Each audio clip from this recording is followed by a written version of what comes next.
Good morning. Today we're going to talk about multiple representation. I'm going to discuss exactly what it is, when it occurs, what needs to be disclosed, and what your realtor cannot disclose to you in multiple representation situations. So let's get right to it.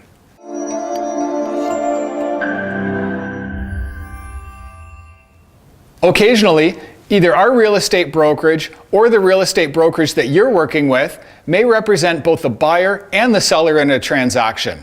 This is multiple representation. It can also occur if your real estate brokerage is representing more than one buyer for a particular house. In these situations, it's absolutely imperative that your real estate brokerage or our real estate brokerage discloses this situation and gets your consent in writing. So the first thing that we cannot disclose in multiple representation situations is that the seller may or will accept less than the listed price unless they instruct us otherwise in writing. The second thing that we cannot disclose is that the buyer may or will pay more than what their offer price is unless the buyer instructs us in writing that we can do so.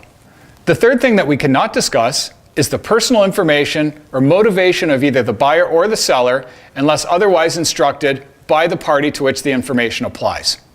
The next thing that can't be disclosed in multiple representation situations is the price that the buyer should offer or the price that the seller should accept. Our job in multiple representation situations is to walk a fine line, provide the same comparables to both the buyer and the seller in these situations, and let them decide what they feel comfortable either offering for the property or accepting for the property. And then finally, the listing brokerage shall not disclose to the buyer any terms of any other offer. Now, with all of these non-disclosures in mind, it's important to note that the listing real estate brokerage has full responsibility to disclose when multiple representation situations are occurring. It's also important that your real estate broker or real estate brokerage discloses to you and obtains your consent in writing for these situations.